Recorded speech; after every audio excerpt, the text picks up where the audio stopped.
Un, deux. Et bonsoir tout le monde.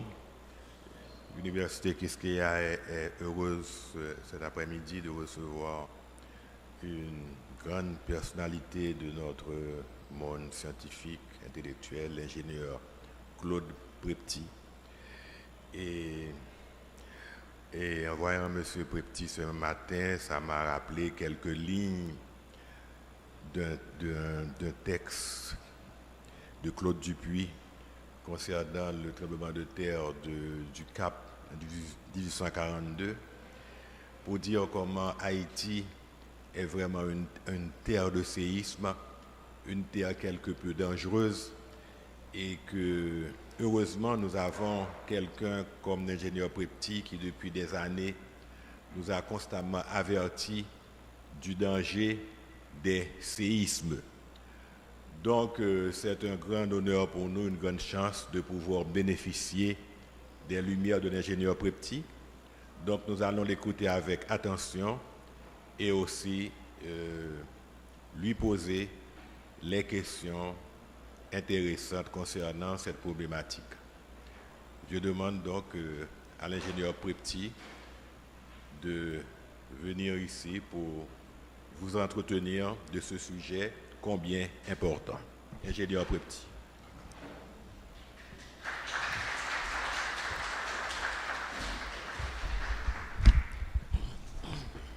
Merci beaucoup pour cette présentation.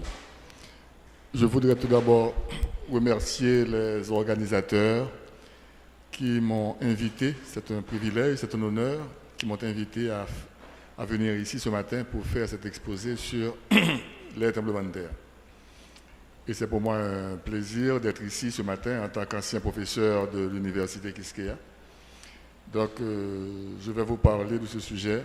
Nous allons faire un peu d'histoire, parce qu'on se pose beaucoup de questions par rapport au tremblement de terre.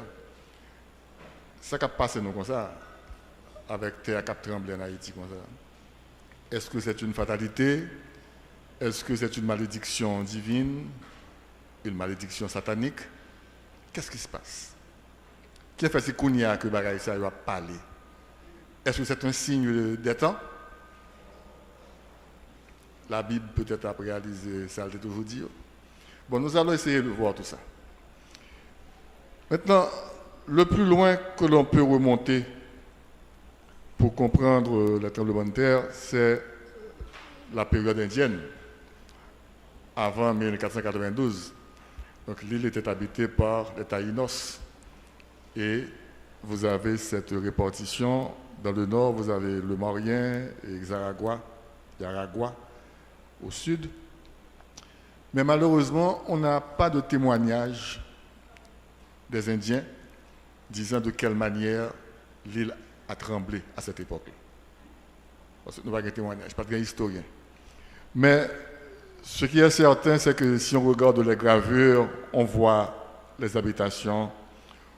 D'après certains documents, avant l'arrivée des Indiens, les Indiens étaient à peu près 1 million d'habitants sur l'île. Donc, pas de densité de population extrêmement élevée.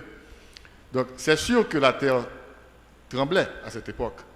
Mais les dégâts n'étaient pas vraiment considérables parce que l'habitat était assez modeste et très dispersé. Et il n'y avait pas une densité de population extrêmement élevée. Donc, on n'a pas trop d'informations sur l'époque indienne. Maintenant, avec l'arrivée de Colomb en 1492, les Espagnols vont passer 173 ans dans la colonie. Et ensuite, les Espagnols vont céder la place aux Français, qui vont rester de 1665 à 1204 pendant 139 ans. Maintenant, pendant cette période espagnole et française, il y a eu un blanc qui s'appelait Moreau de Saint-Méry, qui est né en 1750 et il est mort en 1819. On l'a surnommé l'historien de Saint-Domingue. Et il nous a laissé un ouvrage extraordinaire, description topographique, physique, civile, politique et historique de la partie française de l'île de Saint-Domingue. Cet ouvrage est sorti en 1797. Et si vous consultez cet ouvrage, qui est là, qui est très riche en informations, eh bien, il a pu relater les calamités qui sont dues à des catastrophes naturelles. Je dis catastrophes naturelles larges, tremblements de terre, cyclones, inondations, tous les types de catastrophes, mais surtout les tremblements de terre, avec des récits en tant que témoins oculaires. Donc, il nous a parlé de tout ça, survenu pendant les périodes espagnoles et françaises. Alors, il a rappelé dans son ouvrage quelques dates importantes au cours desquelles l'île a tremblé.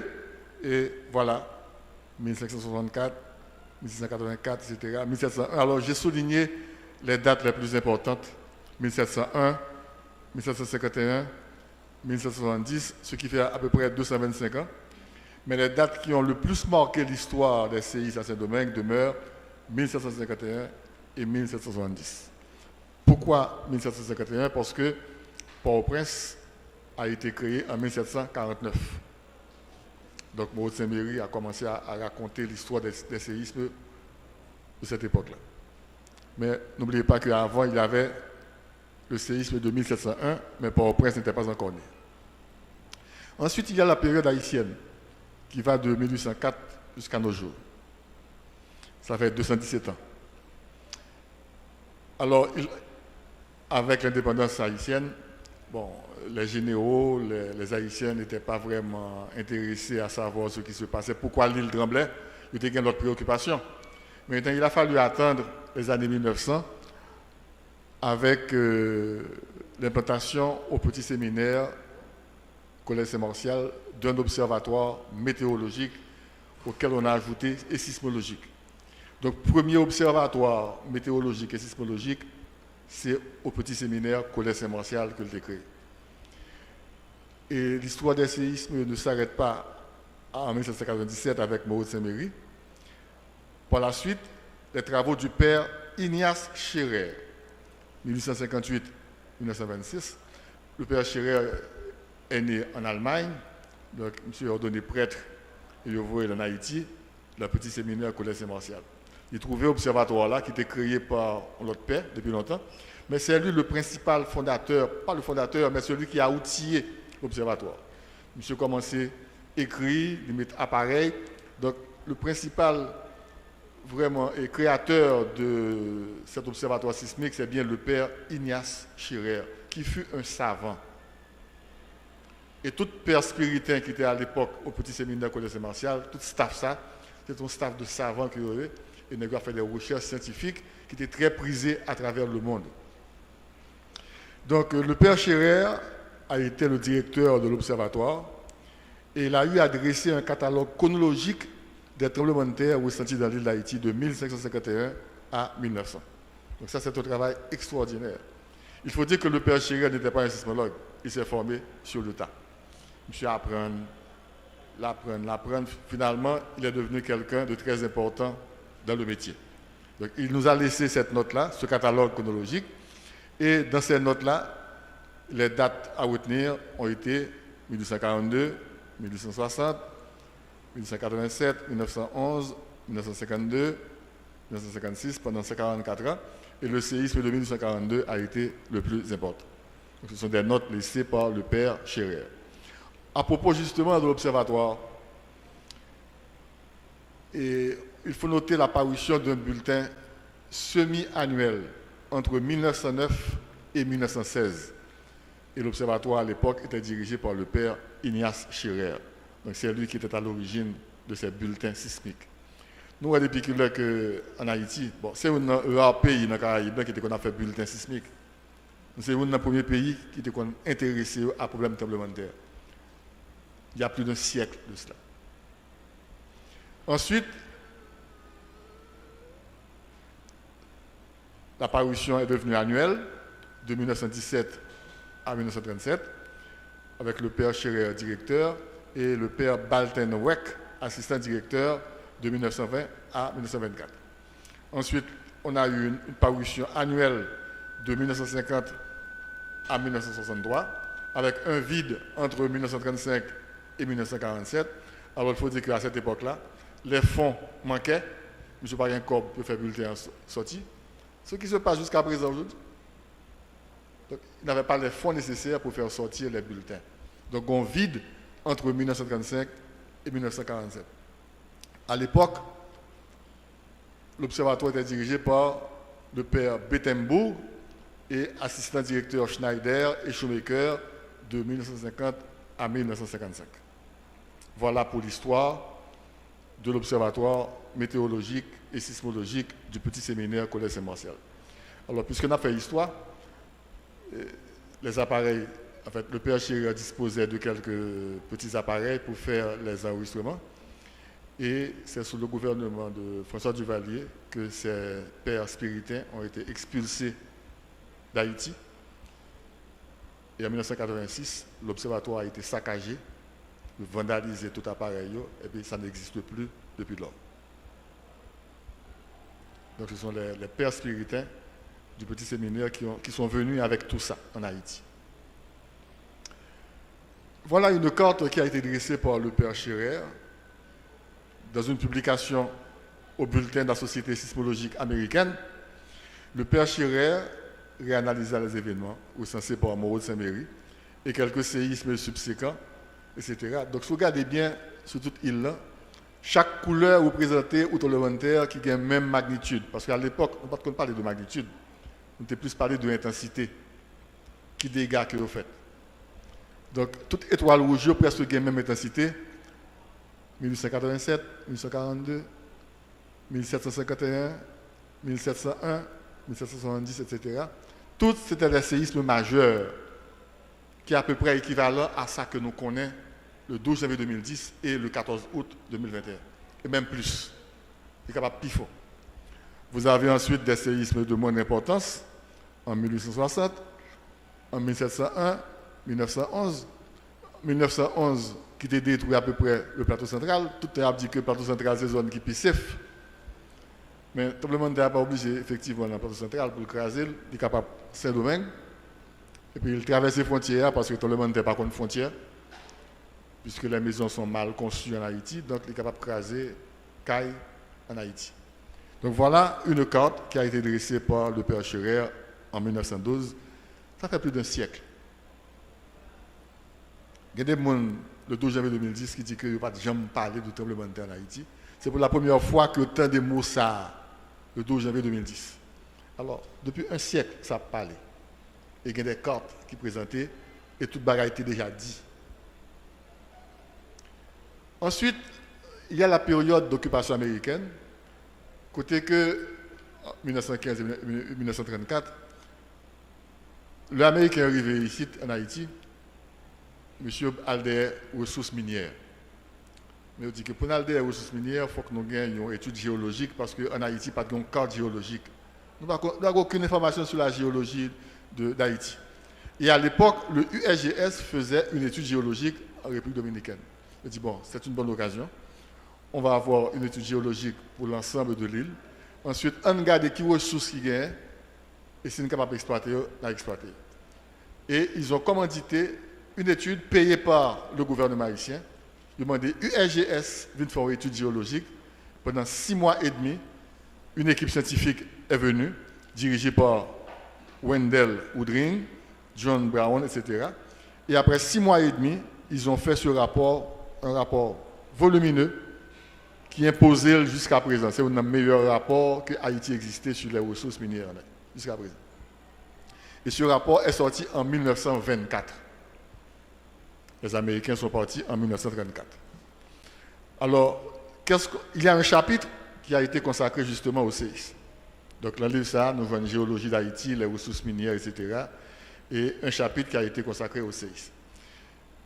Et ces messieurs-là ont repris l'inventaire fait par le père Scherer et ils ont associé 2 choses. Parce qu'à l'époque, on sait que les séismes sont causés par les failles sismiques, donc ils parlaient de failles pour la première fois. Et deuxièmement, ils ont parlé des types de sols, les sols alluvionnaires, qui ont la possibilité d'amplifier les zones sismiques. Donc ça, c'est l'apport de Woodring. Alors, je cite un petit peu ce qu'a dit Woodring dans son rapport de 1924. Lisez bien ce qu'il a dit. 1924, plus qu'un siècle. Les tremblements de terre ont été très fréquents et parfois désastreux dans la République d'Haïti. Surtout dans la presqu'île du Nord-Ouest, à Port-au-Prince et à Ansaveau. Il s'est basé sur les notes du père Scherer. On peut s'attendre à ce qu'ils continuent à de fréquents intervalles et quelques-uns d'entre eux peuvent dévaster les parties les plus peuplées de la République. Personne ne peut prédire quand les secousses auront lieu ou à quels intervalles ils seront désastreux. Les tremblements de terre ne peuvent pas être évités, mais les maisons et autres constructions peuvent être placées et construites de telle manière qu'elles auront le plus de chances de rester debout et de résister aux secousses. C'est ce qu'a écrit Wendell P. Woodring dans son ouvrage qui est sorti en 1924. C'est tout à fait actuel. C'est comme s'il dit qu'attention, dans le futur, attention, Haïti a venu, mais ça capte. Ce sont les déclarations de Woodring. Ensuite, on continue avec l'histoire. Il faut rappeler un professeur français qui était venu en Haïti, professeur à l'Institut français d'Haïti, c'est Jacques Butterlin. Donc vous êtes très jeune, vous n'avez pas connu Butterlin, mais moi je l'ai connu. J'ai fait du terrain avec lui. C'est un monsieur extraordinaire. Donc il a publié à partir de 1947 une série de notes sur la géologie d'Haïti. Ensuite, il reprend en 1952. M. Butterlin a fait sa thèse de doctorat en Haïti. Et il a publié cette thèse-là en 1960. Et un ouvrage majeur de Jacques Butterlin, c'est Géologie générale et régionale de la République d'Haïti. Alors, quel a été l'apport de Jacques Butterlin? Jacques Butterlin, c'était un géologue, un passionné de la géologie, professeur à l'Institut français d'Haïti, puisque c'est un géologue qui a étudié formation géologique, il a essayé d'associer formation géologique et les failles. Donc, il dit qu'effectivement, il y a un tremblement de terre en Haïti, les failles, il a essayé d'écrire, et il a pu identifier quelques sources sismiques et l'associer à la géologie d'Haïti. C'était ça l'apport de Jacques Butterlin. Alors, un autre rapport, c'est qu'au moment du tremblement de terre dans Savo, en 1952, Jacques Butterlin était en Haïti. Il a écrit un article dans la revue Conjonction de juin 63, numéro 45. Et il a eu à dire dans cet article que la sismicité de certaines régions de la République d'Haïti pose naturellement des problèmes en ce qui concerne la construction des édifices. Il faut autant que possible éviter de construire sur des matériaux meubles comme les alluvions. La secousse d'un Savo qui a été ressentie à Port-au-Prince a été particulièrement sensible où nous nous trouvons, parce que l'Institut français, je dois rappeler que Butterlin a été professeur à l'Institut français de 1945 à 1955. Et le séisme est arrivé en 1952. Et il a dit que là où il se trouve, là où il enseigne à l'Institut français, eh bien, l'Institut français est construit sur des matériaux rapportés. Alors, puisque vous êtes très jeune, il faut dire que l'Institut français qui est aujourd'hui au Bois-Vernat n'a pas toujours été au Bois-Vernat. Avant cela, l'Institut français était au Bicentenaire, juste en face du rond-point dans le club. Donc c'était sur des matériaux rapportés, en face de la mer. On passait derrière l'Institut français, on regardait la mer. Et c'est pourquoi il a dit que là où il se trouvait, en 1952, eh bien, il avait ressenti très fortement la secousse d'un Savo, parce que l'Institut français était construit sur des matériaux rapportés.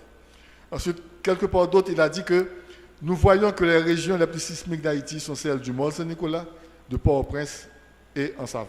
Il a repris la déclaration du père Scherer et de Woodring. Donc depuis longtemps, tous ceux qui sont passés en Haïti et qui ont parlé de tremblement de terre ont toujours pointé du doigt la zone du nord-ouest, la zone de Port-au-Prince et la région des NIP. Je vous dis à nous le NIP. À l'époque, ce n'est pas NIP, c'était en Savo. Alors, une petite parenthèse, on a beaucoup parlé de matériaux de sol alluvionnaire, qu'on appelle encore les sols mous et les sols meubles. Puisque nous sommes là pour faire avancer la connaissance, pourquoi il faut éviter de construire sur des sols alluvionnaires, dits sols mous et sols meubles? Regardez bien ce schéma qui explique un petit peu le fonctionnement des séismes. Ça, c'est une faille. Une faille, c'est une cassure de l'écorce terrestre qui arrive jusqu'à profondeur. Et les sources sismiques, ce sont les failles actives. Maintenant, le tremblement de terre va prendre naissance sur cette faille quelque part. Dans cet exemple-là, on voit que le tremblement de terre prend naissance ici. Là où la rupture se produit, on l'appelle le foyer. Et la projection du foyer en surface s'appelle épicentre. La distance la plus courte entre le foyer et la surface. Maintenant, en surface, vous regardez, il y a des villages. Si on regarde le village 1, qui est situé au cœur de l'épicentre, ce village est détruit totalement parce que plus on est proche de l'épicentre, plus on sera affecté par le séisme. Et au fur et à mesure qu'on s'éloigne de l'épicentre, les dégâts vont diminuer. Si nous prenons par exemple ce village, on voit que les dégâts sont considérés comme à moitié, mais les maisons ont tremblé, mais il n'y a pas eu de destruction totale parce qu'ils sont assez loin de l'épicentre. Mais si nous regardons ce village-là qui est très loin, en principe, ce village devrait être épargné parce que ce village est très loin. Et pourtant, ce village a été détruit. Pourquoi ? Parce que ce village a été construit sur des sols meubles, sur des sols mous, des alluvions. Pourquoi des alluvions ? Parce qu'il y a une rivière, et la rivière descend, les brotés matériaux déposés sur les berges. Donc le bâtiment a été construit justement sur les alluvions transportés par cette rivière. Maintenant, comment peut-on quantifier la vitesse des ondes dans les sols mous? Eh bien, la sismologie a fait des progrès extrêmement importants. Il existe une technique qui est due à la géophysique.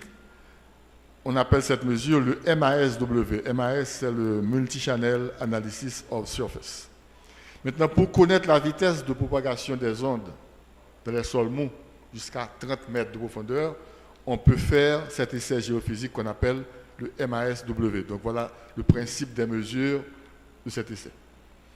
Je dois vous dire qu'actuellement, au Laboratoire national du bâtiment des travaux publics, si vous allez construire une maison quelque part, vous voulez connaître la vitesse des ondes sismiques dans le sol sur lequel vous allez ériger vos fondations, vous pouvez demander au laboratoire de vous donner la valeur de la vitesse des ondes dans ce type de sol.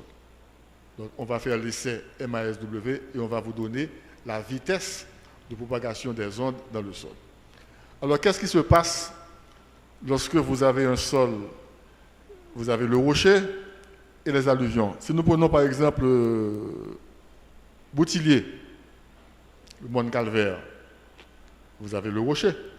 Si nous faisons une coupe entre Boutillier et le centre-ville, bicentenaire, vous avez le rocher Boutillier qui est sur le rocher en haut, vous avez Delma qui est là, et vous avez le centre-ville et puis la mer. En principe, les matériaux de Boutillier ont été érodés, désagrégés, transportés par les eaux de pluie et le vent, et ces matériaux se sont déposés sur les sols de Delma et du centre-ville. Donc au centre-ville, vous avez des alluvions, des sols mous et des sols meubles, et le littoral, le bicentenaire, c'est une zone où vous avez des matériaux qui ont été rapportés. Donc c'est remblayé que remblayé. Donc toute cette zone-là est constituée d'alluvions, et au fur et à mesure que vous montez vers Boutillier, vers Mont-Calvaire, vous avez le rocher. Maintenant, pour construire sur ces genres de sols, il y a le code international qui s'appelle IBC. IBC, c'est l'International Building Code. Et l'IBC a classé les sols suivant leur vitesse d'onde. L'IBC considère 6 classes de sols, A, B, C, D, E, F, en fonction des vitesses de propagation. Si, en faisant la mesure, vous trouvez une vitesse qui est supérieure à 1500 mètres par seconde, ça veut dire que vous êtes sur le rocher dur. Donc, vous n'avez pas de problème. Vous construisez vos fondations sur le rocher dur. 1500 mètres par seconde, alors vous imaginez, 1500, c'est 1,5 km. En une seconde, et l'onde parcourt 1 km. Ça veut dire que l'onde passe vite sous votre fondation. Car elle a secoué, mais elle n'a pas prêté. Elle n'a pas senti le mouvement, et puis l'aller. Si elle a bien fait, il ne va pas tomber. Maintenant, si la vitesse est comprise entre 760 et 1500, ça veut dire que vous êtes sur le rocher. Ce n'est pas le grand rocher, mais c'est le rocher. En principe, toutes les fois que la vitesse est supérieure à 800 mètres par seconde, vous êtes sur le rocher, c'est une garantie. Donc, un ingénieur ou bien un client qui a fait un caille, il fait mesure ça, il gagne 800 mètres par seconde et plus comme mesure, il y a une garantie fondationnelle capable de déposer le côté de l'IA. Maintenant, si on descend, classe sol C, on n'est plus sur le rocher, on est dans les sols mous. On voit que les vitesses diminuent. À partir de C jusqu'à E, ce sont des sols de classe mou avec différents degrés. Maintenant, le sol de classe E, D et E, ce sont de très mauvais sols. On monde qui a construit un terrain, et pour faire mesure, il dit que sol 1 c'est classe D ou bien classe E, réfléchis en pile. Parce que les ondes vont être ralenties et les ondes vont passer plus de temps dans ce sol et les maisons vont être secouées davantage. Et si elle a secoué davantage, ils vont pas capable de encore, la tomber. Donc voilà une charte extrêmement importante et une mesure qu'on peut faire en Haïti, qui est le MASW. Donc il a recommandé de ne pas déposer les fondations sur les sols mous, sur les alluvions, mais de rechercher le bon sol, c'est-à-dire le rocher, si on veut vraiment avoir des vitesses rapides. Laissons maintenant la sismicité historique. Nous faisons encore l'histoire, nous revenons à l'histoire.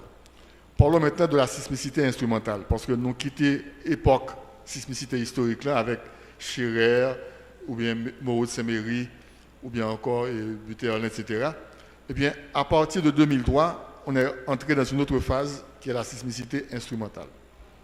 Avec le professeur Eric Calais et le Bureau des mines et de l'énergie, on a commencé à faire des mesures de géodésie spatiale qu'on appelle encore le GPS. Eh bien, ce système de mesure consiste à mesurer la vitesse de déformation des failles pour voir quelle est la quantité d'énergie qui s'accumule dans les structures sismogènes. Si on connaît cette quantité d'énergie, avec des logiciels, on peut prévoir la magnitude correspondant à cette énergie. Donc voilà un grand pas qui a été fait en Haïti à partir de la sismicité instrumentale. Donc voilà les techniciens haïtiens qui sont en train de faire certaines mesures. Et puisque les vitesses sont très lentes, de 1 à 10 cm par an, il a fallu 5 ans pour faire les mesures en Haïti, de 2003 jusqu'à 2009.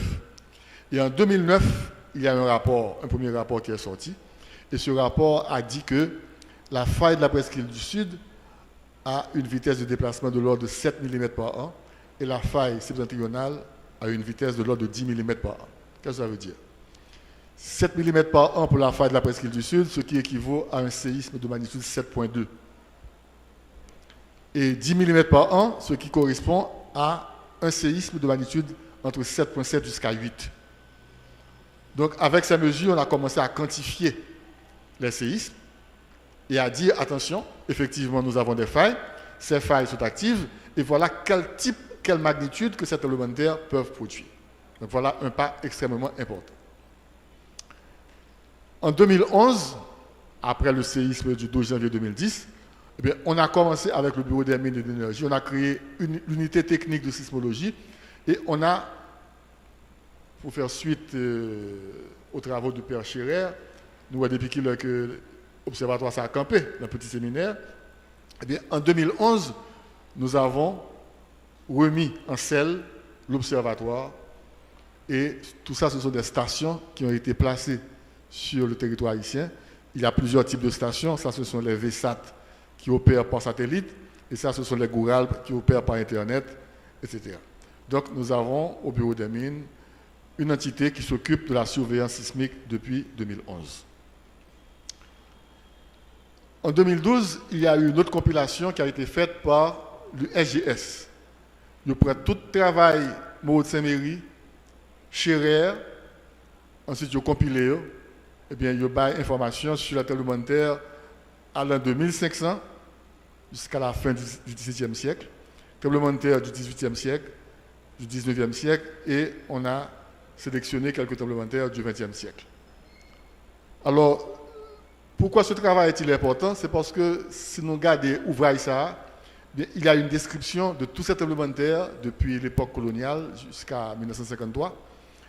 On donne la longitude, la latitude, les villes, les répliques, la description du phénomène et surtout les intensités. Donc ça, c'est un livre qui est riche en informations. Quelqu'un qui veut faire des recherches sur les séismes en Haïti, donc c'est un ouvrage à consulter. En 2019, eh bien, on est venu compléter le réseau de surveillance du Bureau des mines et d'énergie. C'est le réseau Haïti Séisme, qui est constitué d'une vingtaine de stations sismologiques citoyennes qui s'appellent Raspberry Check. Alors, la particularité de ce réseau, c'est que si appareil ça, il va vendre cher, $800 américains. Alors que station tout à l'heure que montré nous, c'est des appareils professionnels qui coûtent au paquet de cob. Eh bien, on peut acheter ces appareils et les héberger chez des citoyens, gens qui veulent, gens qui ont Internet, gens qui ont courant. On met la carte au long coin, ils programment et puis depuis qu'on secoue sismique, eh bien, il est enregistré. Donc voilà, un projet que est géré par l'UGO, le laboratoire UGO de la Faculté des sciences de l'UEH, ensuite en collaboration avec le laboratoire GeoAzur, ou de l'autre monde encore.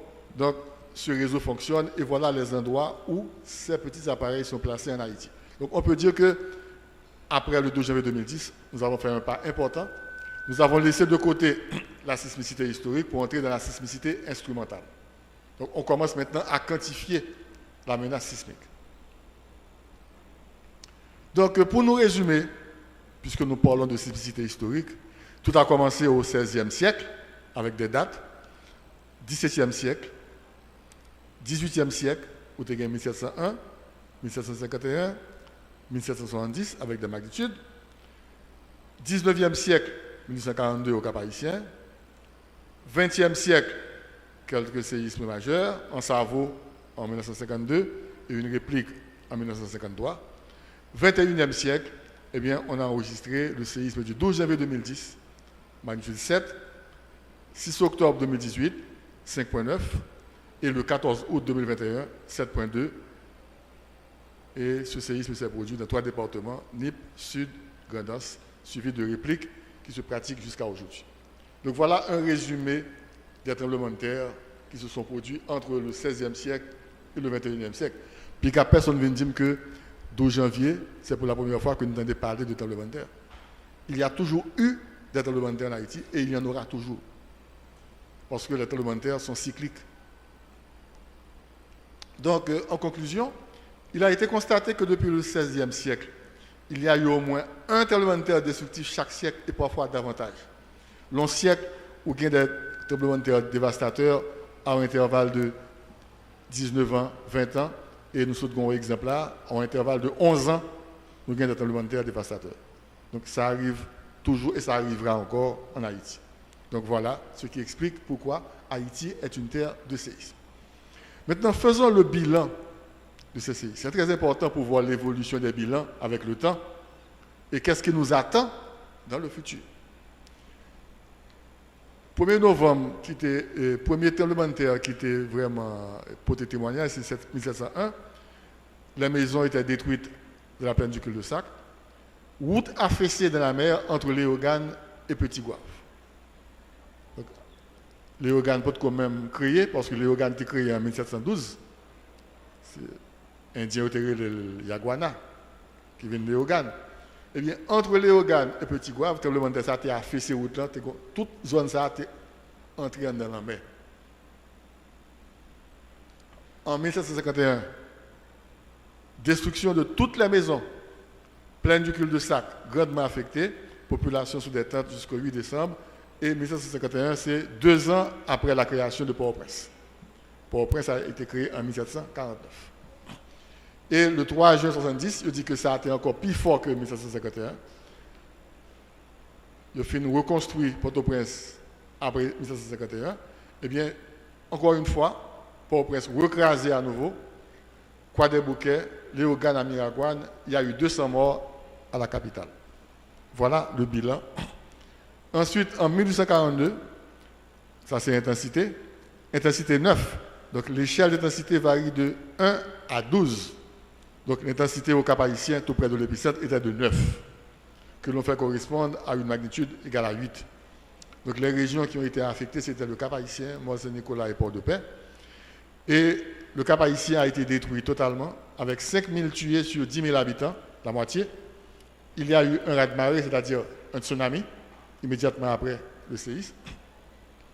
Et plusieurs zones ont été touchées par ce séisme. Le 27 octobre 1952, 80% des maisons en bois furent partiellement détruites et 20% totalement détruites de la partie basse de la ville d'Ansavo. 6 morts ont été signalés. Les dégâts furent considérables à Petit Trou de Nip, à Baradère, à l'Asile, comme on l'a constaté le 14 août 2021. Alors, suite au séisme survenu à Ansavo, pas oublier que Jacques Guterlin était en Haïti à l'époque, une mission scientifique composée du géologue français Jacques Guterlin et des pairs Bettenbourg et Shoemaker de l'Observatoire du Petit Séminaire Collège Saint-Martial. Cette mission fut envoyée par le président d'Haïti d'alors, qui était le président Paul Eugène Magloire, en vue de rassurer la population en lui expliquant ce qu'était le tremblement de terre. Parce que suite à ce tremblement de terre de 1952, la population était en émoi avec des répliques. Imaginez que c'est ressenti Kounia, n'a pas ressenti en 1952. Et puis, on nous dit que presque l'île du Sud n'a pas effondré avec eux par un volcan. Il a fait toute qualité de spéculation. Et le président Paul Eugène Magloire il a dépêché cette mission scientifique pour aller expliquer aux gens que, attention, le tremblement de terre, ce n'est pas quelque chose de. Ce n'est pas une fatalité, mais ça lié. Donc, nous n'avons pas besoin de peur. Il y a bien réplique, mais il y a pour le passé, on l'a. Maintenant, parlons des séismes récents. Le 12 janvier 2010, l'épicentre était localisé à cet endroit. La magnitude était de 100. C'était à 10 km de Léogane. Ça fait que Léogane était détruit à 80%. À 11,5 km de Gressier, 20 km de Carrefour, 25 km de Port-au-Prince et 31 km de Pétionville. Alors, si nous regardons le centre-ville, bien que centre-ville, là, de Port-au-Prince, ça c'est bicentenaire, il était à 25 km de Port-au-Prince, ça, c'est une carte de UNOSTAT, Nations Unies, fait, qui montrait toute caille qui était détruite le 12 janvier 2010 dans la région métropolitaine de Port-au-Prince. C'est un bagage extraordinaire. Et voilà les répliques. Il y a une rupture sur près de 50 km de long. Et c'est une faille, la faille de Léogane qui a rompu. C'est pas la même faille Henri Kiowa qui était cassée. Faisons un bilan. Il est important de se rappeler ce bilan. Parce que nous avons une mémoire courte, nous, Haïtiens. Rappelez-nous ça, parce que 14 août, nous avons fait oublier 12 janvier. Un petit rappel. Le 12 janvier, il y a eu 105 000 résidences détruites, plus de 208 000 endommagées, 30 000 bâtiments commerciaux affectés, 13 sur 15 des bâtiments publics effondrés. N'oubliez que le palais national, là, c'est écrasé, le palais législatif, palais de justice, la cathédrale de Port-au-Prince. 1300 écoles et 50 hôpitaux détruits. Perte économique estimée à 8 milliards de dollars, valeur supérieure au PIB du pays en 2008. Ensuite, il était fait 250 000 morts, 300 000 blessés, 3 000 amputés, 1 300 000 personnes sans abri, 500 000 personnes déplacées. Ce fut un bilan extrêmement lourd pour une magnitude 7. C'est du jamais vu. Alors, quelle relation il y a entre le séisme du 12 janvier avec la destruction de maisons et les sols mous et les sols alluvionnaires? Si vous regardez cette carte qu'on appelle une carte géomorphologique, sur laquelle vous avez les montagnes et les plaines. Ce sont deux structures qui caractérisent Haïti, les montagnes et les plaines. Nous avons 80% de montagnes et 20% de plaines. Donc voilà les montagnes, du nord au sud, le massif du nord, la cordillère centrale, la chaîne des Matteux, chaîne du Trou d'eau, le massif de la Selle, le massif de la Haute. Et tout ce qui est en blanc, ce sont les piémonts et les zones alluviales. Les matériaux sont arrachés des montagnes et se sont déposés dans les plaines. Donc vous avez surtout des plaines alluviales. Et si vous regardez l'épicentre du séisme du 12 janvier 2010, et Port-au-Prince est là, donc vous comprenez pourquoi il y a eu autant de destruction à Port-au-Prince, parce que vous avez une plaine alluviale au centre-ville. Donc là encore, nous donnons raison à Jacques Butterlin et à Audrin. Il faut éviter de construire dans les plaines alluviales. Et ensuite, en 2013, on a fait une étude de mécosonnage pour essayer de comprendre pourquoi il y a eu autant de dégâts dans la région métropolitaine de Port-au-Prince. Parce qu'à l'époque, on parlait déjà de la reconstruction de Port-au-Prince. Et une personne a dit, attention, on ne va pas reconstruire comme ça. Il faut tout d'abord essayer de comprendre ce qui s'est passé avant de reconstruire pour ne pas répéter les mêmes erreurs.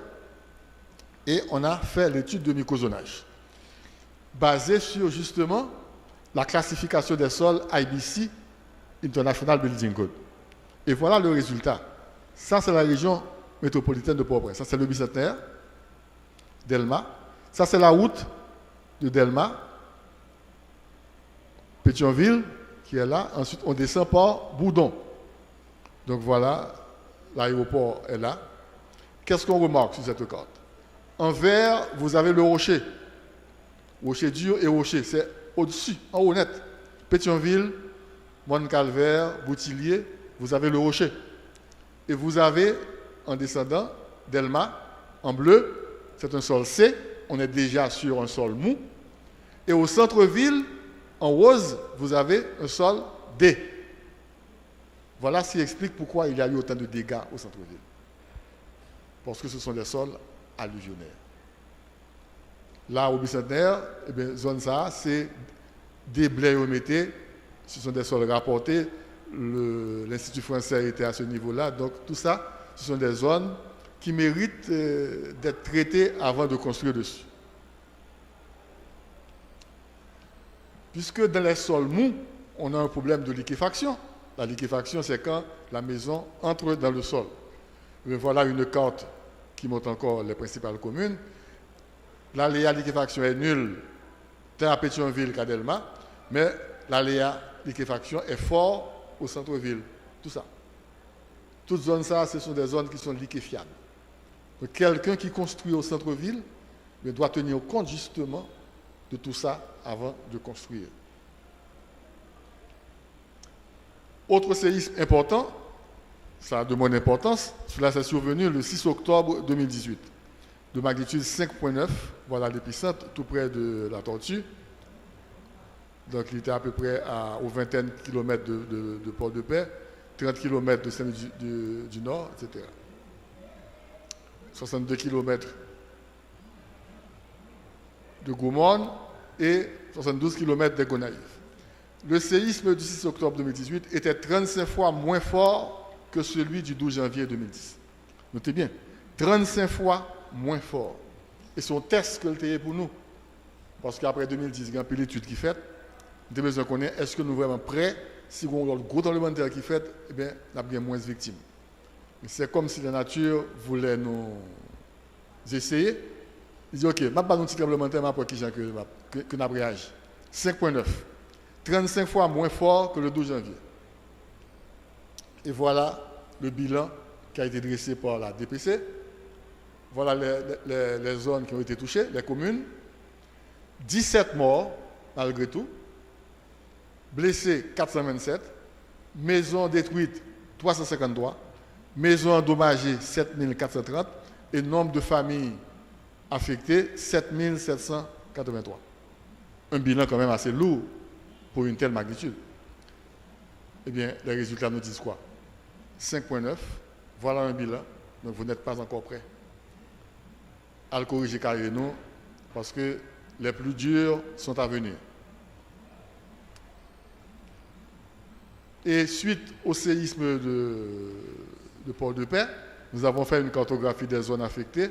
Eh bien, dans la zone de Gaumont, de Port-de-Paix et de Saint-Louis-du-Nord, ce sont des écoles, des hôpitaux. Tout ça, ce sont des bâtiments qui ont été affectés par ce petit séisme.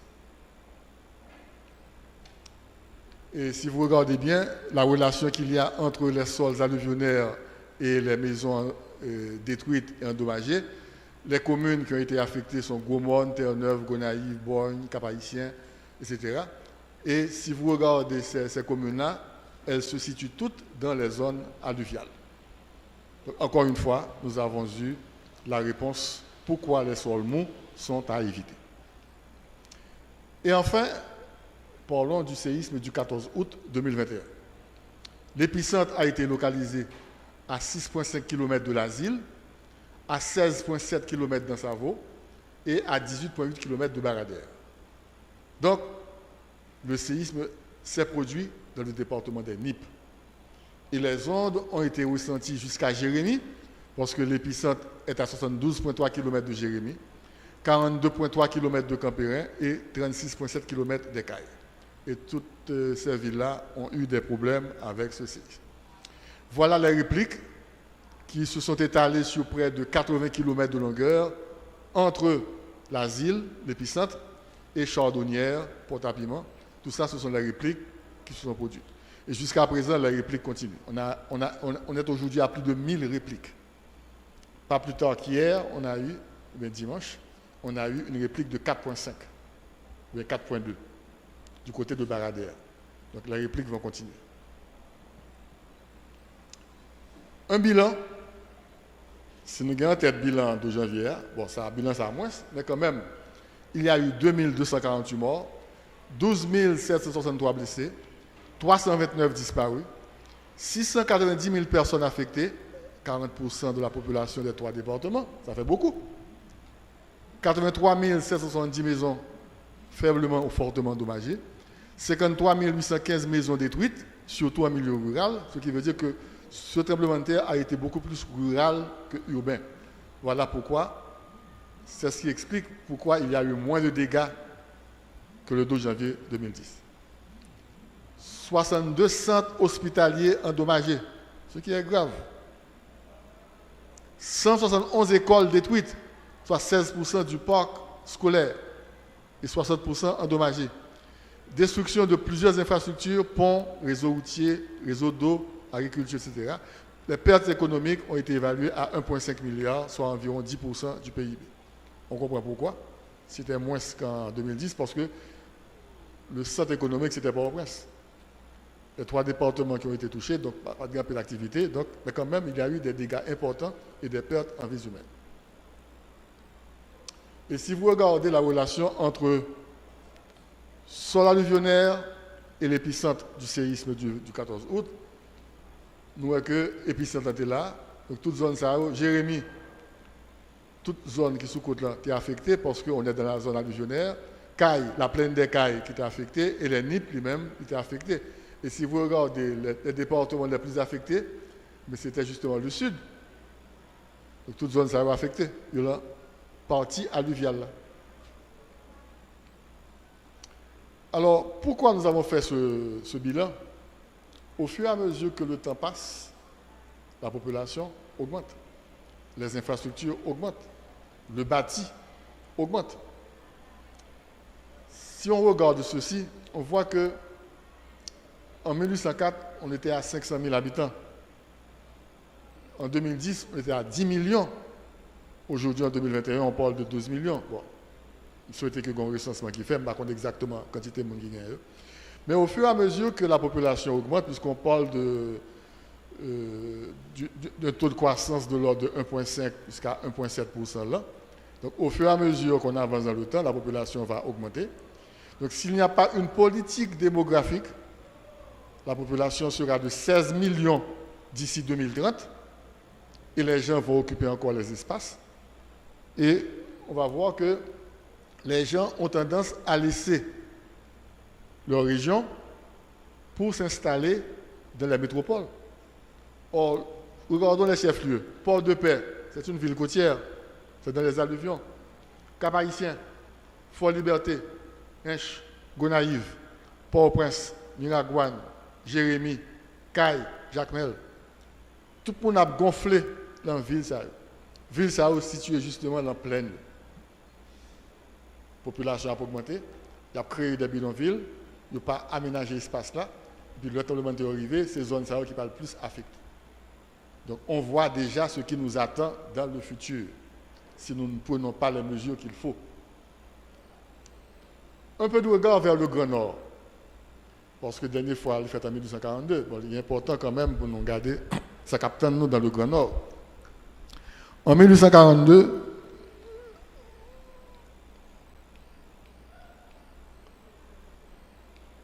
l'épicentre était en mer. Ce qui veut dire que la faille septentrionale passe en mer. Non seulement elle a provoqué tremblement de terre, mais elle a provoqué tsunami. Et si vous regardez ça, c'est massif du nord. Et vers le nord, vous avez les plaines, la plaine du nord. Vous avez Limonade, Quartier-Morin, etc. Et Fort-Liberté, Ouanamet, tout situé dans la plaine. Donc ce sont des zones qui seront affectées par le prochain séisme.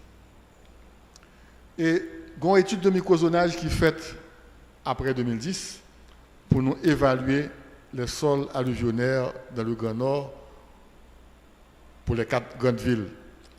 Voilà la ville du Cap-Haïtien qui est là. Ça, c'est le monde du haut du Cap qui est en vert. C'est le rocher. Maintenant, Quartier-Morin, toute zone pleine du Nord là, nous voyons que le cartographié en D et E. Or, vous savez ce que ça veut dire? Un sol de classe D et E. Ce sont de très mauvais sols. Quand il y a là, soit le Cap, construction qui est dans la zone, c'est un extraordinaire. Tout le monde quitte la ville de province, l'autre ville, tout le monde implanté au Cap Haïtien, et il y a une extension vers Quartier-Morin. Quand il y a l'arrivée de Quartier-Morin, on ne peut pas connaître parce que Quartier-Morin et Cap Haïtien font seul. Et voilà les sols qui ont été cartographiés justement à la suite de ce microzonage, sols D et E, en 2014. En parlant de liquéfaction, en rose, la liquéfaction est forte. Toute zone pleine du nord qui vient caille, toutes ces zones qui sont liquéfiables, Chajac caille, Chajac moun. Cartographie a fait Fort-Liberté et Ouanamet. Eh bien, vous avez les classes de sol C et D. Vous avez la rivière Marion. Donc, voilà la ville de Fort-Liberté. Eh bien, toute zone, ça a les mêmes, ces classes D, ce sont des zones liquéfiables parce que ce sont les berges de la rivière Marion. Ouanamet, les mêmes, entre deux rivières, rivière Massac et rivière Canary. Mais toute Ouanamet, c'est en classe D. C'est une zone plate que liée. Donc, tout est pour tomber. Port-de-Paix, nous, c'est classe C et D. Et Saint-Denis-du-Nord, en classe C et D. Donc, pratiquement toutes les grandes villes du Grand Nord montrent que les sols de ces régions, ce sont des sols alluvionnaires ou bien liquéfiables avec de fortes populations. Voilà ce qui attend le Grand Nord. Maintenant, ça c'est une projection que je fais. Après le 12 janvier 2010, comme avancé en sismologie, on a pu établir avec les sismologues une carte de la menace sismique en Haïti. Cette carte a été établie en 2016. Donc c'est une carte qui est récente. Et cette carte est basée sur la menace lorsqu'elle est moyenne ou élevée. Et il prend comme référence le PGA. Le PGA, c'est le Peak Ground Acceleration. C'est plus gros accélération que ce sol-là capable de gagner dans la zone. Donc lorsque le PGA est compris entre 0,3 et 0,48 G, G étant l'accélération gravitationnelle, qui est égale à 9,81 mètres par seconde carré. Donc la menace, elle est moyenne. Et si le PGA est supérieur ou égal à 0,48 G, la menace, elle est élevée. Donc la menace, elle est élevée justement dans toute zone ça. Une partie de la presqu'île du Sud, l'Ouest, et le Grand Nord, Nord-Ouest, Nord et Nord-Est. Et dans les autres régions, au centre, Artibonite et centre, les moyens, et là, les moyens, et sud-est, les moyens. Maintenant, sur cette carte-là, ce que nous avons fait, nous avons placé les séismes destructeurs ou essentiels dans le passé. Parce que nous avons plus de technologie pour qui permettent de nous placer épicentre tremblement de terre qui fait dans le passé. Par exemple, le tremblement de terre de 1701 qui était détruit entre Léogane et Petit Goave, côté que route était entrée dans la mer, mais côté que l'épicentre était localisé. Ensuite, 21 novembre 1751, épicentre était chita au cœur de Port-au-Prince. 21 novembre 1751. Ensuite, vous avez le 3 juin 1770, qui est là, qui était détruit toute zone net. Vous avez eu ensuite le 7 mai 1842, c'est là. Le 8 avril 1860, on n'a pas approché de nous là. En 1887, là. 28 octobre 52 en Savo, qui correspond un petit peu avec ce qui passé 14 août 2021. 9 juillet 1956, qui correspond avec ce qui est passé le 6 octobre 2018, là, tout près de la tortue. Et le 12 janvier 2010, en rouge, mais épicentre là. Et enfin, le 14 août 2021. Regardez toute étoile, ça. C'est l'épicentre tremblement de terre qui fait dans le passé. Entre 1701 et 2021, ce qui fait 300 ans d'observation sismique. Ce n'est pas un grand recul, mais 300 ans. Donc en 300 ans, on a eu tous ces séismes dévastateurs. La question que nous devons nous poser est la suivante.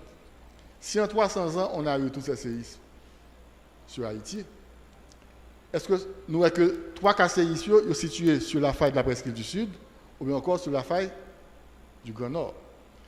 Est-ce que, avec le 14 août 2021, l'énergie qui est dans ces failles-là n'est pas totalement libérée? Nous allons entrer dans une période d'accalmie. Donc, nous sommes prêts pour un tremblement de terre encore en Haïti. Parce que ça, c'est une conviction personnelle. Nous pensons qu'en Haïti, nous avons 2 périodes. Nous avons passé 1 siècle, 2 siècles, pas de tremblement de terre du tout. Et puis, ou pas de tremblement de terre en cascade.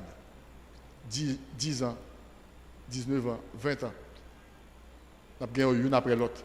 Et j'ai l'impression que nous entrons là dans la période côté que nous avons tremblement de terre en cascade.